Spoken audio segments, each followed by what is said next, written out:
Hello, welcome to my first video. I'll show you step by step how to paint a tiger.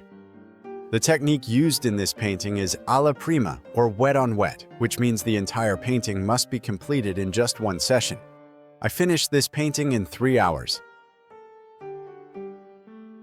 Using black carbon paper between the canvas and the print, I traced the most important marks, such as stripes, eyes, and nose. I could have drawn directly with the brush or used charcoal for the sketch, but I found it more practical to do it this way.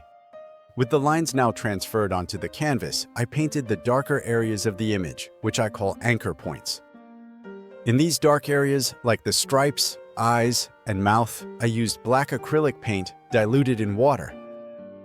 I did this because it dries quickly, so these marks stay fixed after the acrylic dries.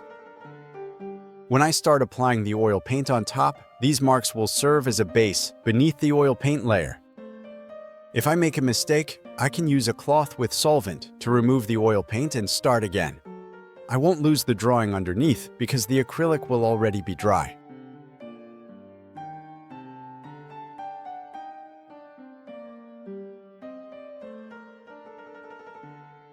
As soon as the acrylic sketch dries, I can begin painting the tiger's fur nuances. At this point, I'm applying an ochre tone that leans toward a reddish shade. The color doesn't need to be exact at this stage. What matters is covering all the areas of the tiger's head. These colors will be adjusted later. It's essential to map out where the colors will go now.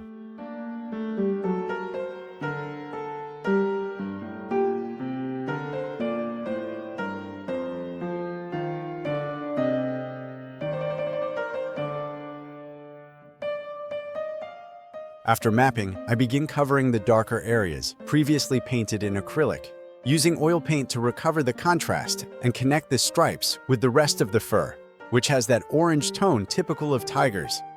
This initial stage is done with oil paint, lightly diluted with solvent, creating a thin layer. I'm not using linseed oil yet, only solvent, and I keep applying it to cover any areas where the canvas background is still visible.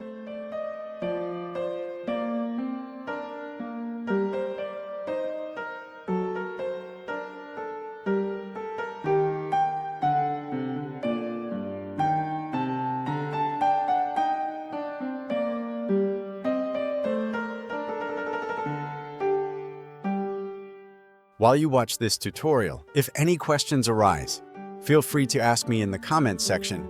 I'll be happy to reply.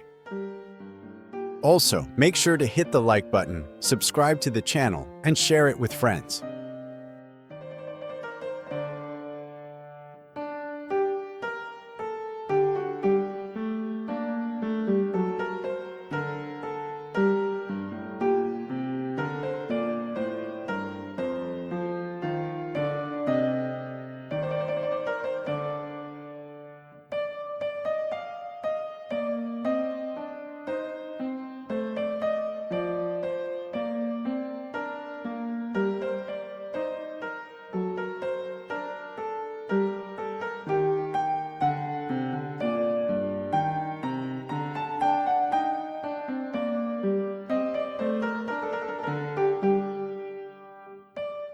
Now I'm adding the highlights, always blending them with the background. At this point, there's no need for details, so don't worry about that yet. Just make sure the values are correct.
Here, I'm adding the background, and it's important to do this while the painting is still fresh, so that I can blend the tiger with the background seamlessly, avoiding hard lines that make it look like the image was cut out.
I'm constantly adjusting the color transitions based on what I see in the reference. But again, these details aren't always necessary.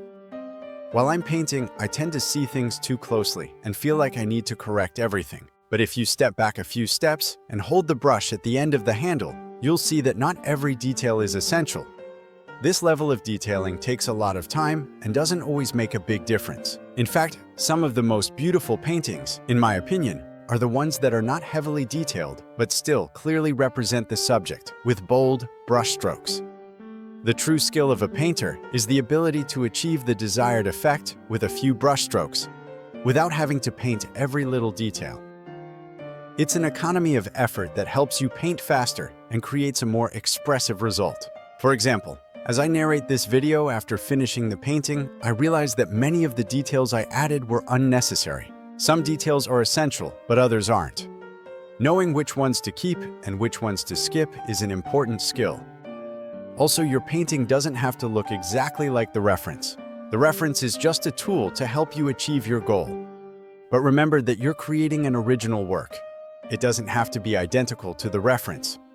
What matters is that it looks beautiful and expressive, with the drawing correctly proportioned and positioned.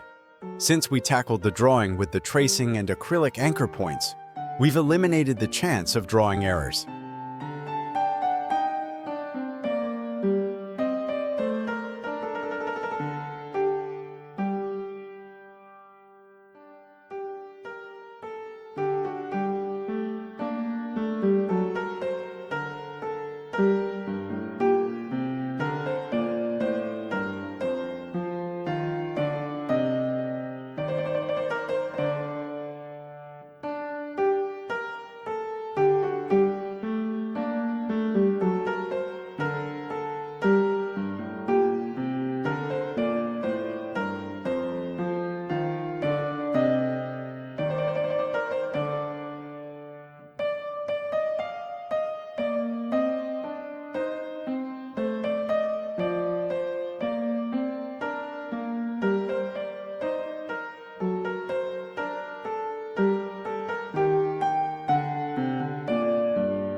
Here, I'm again applying thick white paint directly from the tube to simulate the fur, and it's crucial to do this while the background is still wet. Notice how just a few brush strokes give the desired effect.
At this point, I go back and forth, adjusting what I find necessary.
For instance, now I'm adding paint directly from the tube to create an effect.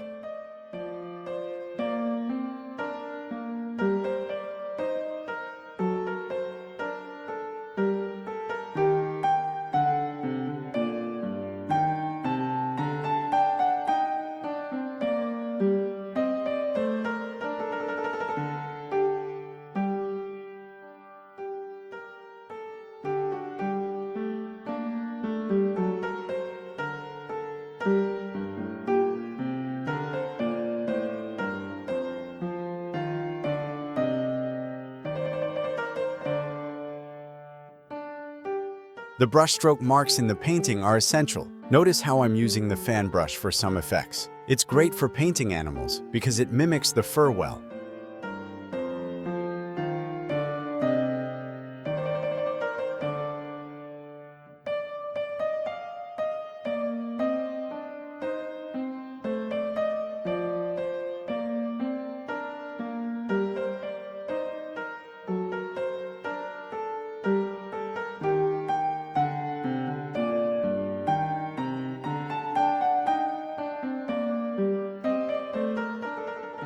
Now I'm working on the eyes. The eyes are crucial. You can afford to exaggerate the details a bit here since they are one of the focal points for viewers.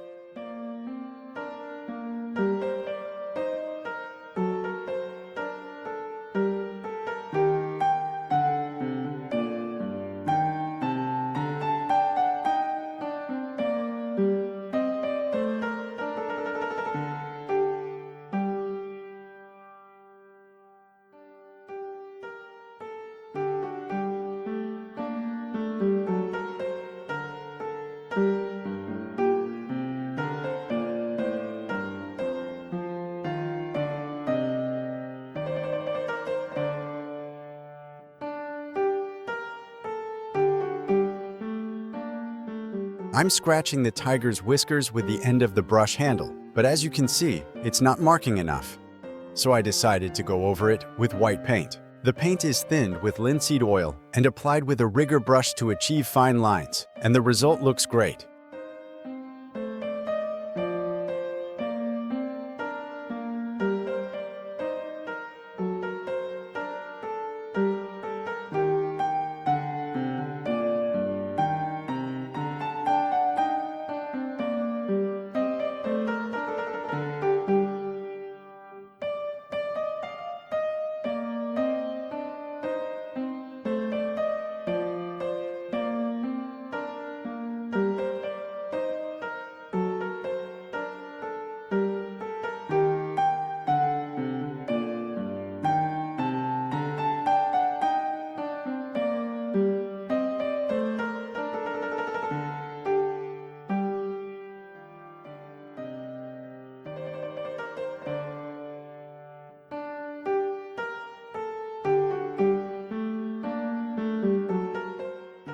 For the signature, I use a Posca marker because my brush signature isn't very good.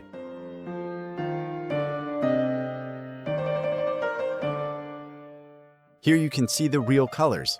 Since I filmed with a phone, the colors weren't accurate, so I took a photo with a proper camera after finishing the painting, and here's the result.